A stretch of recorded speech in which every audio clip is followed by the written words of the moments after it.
Selamat pagi dokter, perkenalkan saya Elsa Cynthia Simamora NIM 200264111. Di sini saya akan mempresentasikan jurnal reading radiografi Dentigerous Kiss. Pendahuluan, Dentigerous Kiss ini merupakan salah satu kista odontogenik yang berhubungan dengan epitel odontogenik mahkota gigi yang belum erupsi yang membentuk rongga yang berisi kistik. Dentigerous Kiss ini merupakan kista dengan prevalensi urutan kedua yang paling sering terjadi, yaitu dengan persentase 20%. Di mana ini merupakan kista yang paling sering terjadi pada gigi geraham ketiga bawah, caninus rahang atas, gigi premolar rahang bawah, serta molar atas. Penegakan diagnosis dapat dilakukan melalui pemeriksaan radiografi dan dipastikan melalui pemeriksaan histopatologis. Laporan kasus yang pertama, didapatkan laki-laki berusia 48 tahun, terdapat pembengkakan yang sudah berlangsung lama sejak 3 tahun lalu pada mandibula kanan yang tidak menimbulkan gejala.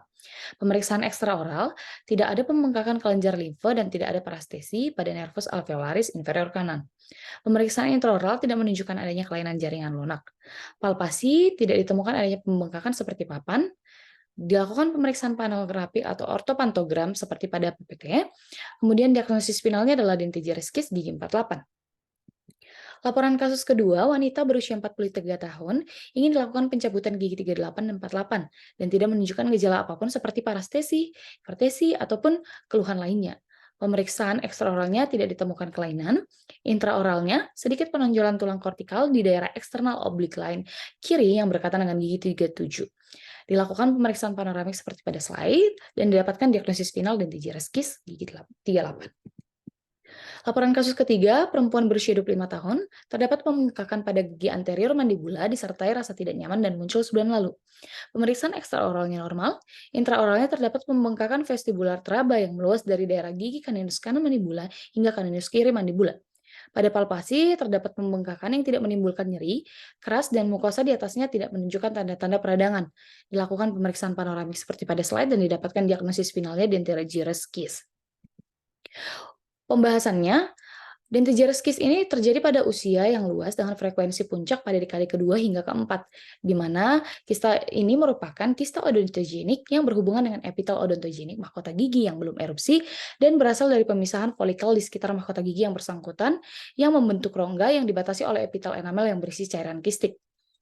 Kista ini berkembang secara perlahan, biasanya tidak menunjukkan gejala dan ditemukan secara kebetulan melalui pemeriksaan radiografi rutin. Kista ini dapat berukuran besar dan menyebabkan massa teraba.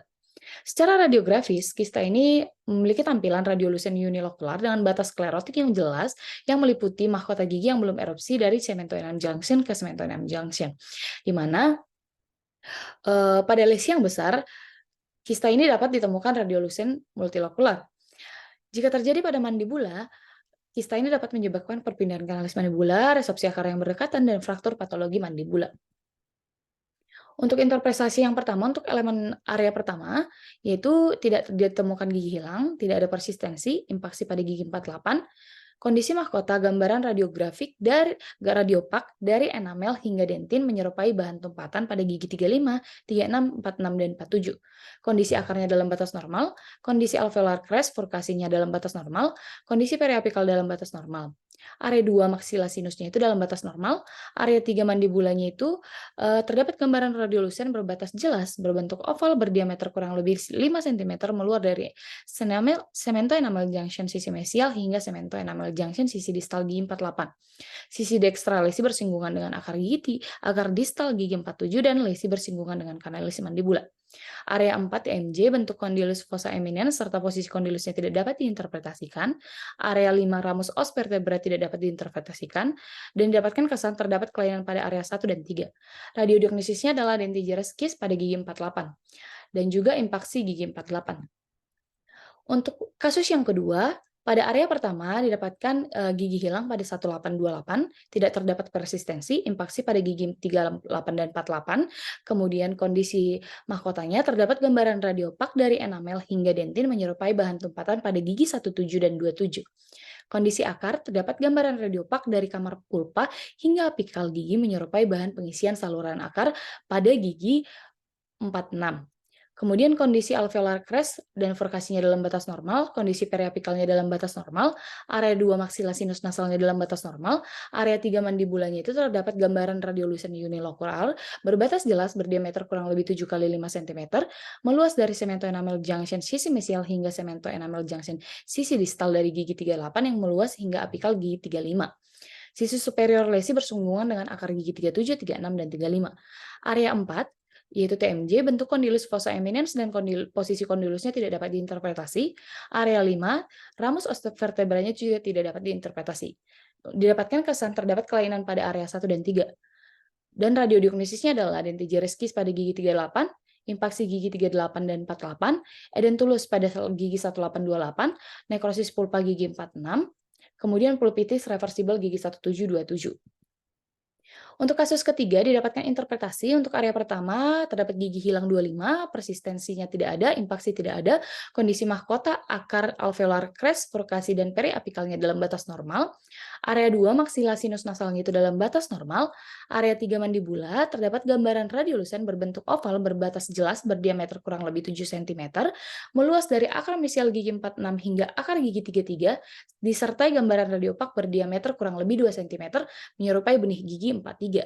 Area 4-nya, TMJ, bentuk kondilus, fossa eminensinya, dan posisi kondilusnya itu tidak dapat diinterpretasikan. Area 5, ramus os vertebranya tidak dapat diinterpretasikan, sehingga didapatkan kesan terdapat kelainan pada area 1 dan 3. Radiodiagnosisnya dentigereskis pada gigi 33 dan edentulus gigi 25. Untuk diagnosis bandingnya, yang pertama adalah keratokistik odontogenic tumor, di mana biasanya lokasinya pada posterior mandibula dan ramus mandibula dengan ukuran yang sangat bervariasi mulai dari 3 cm ke atas dengan bentuk bulat, oval, dan terkotikasi dengan scallop border. Batasnya well defined, smooth, dan well corticate.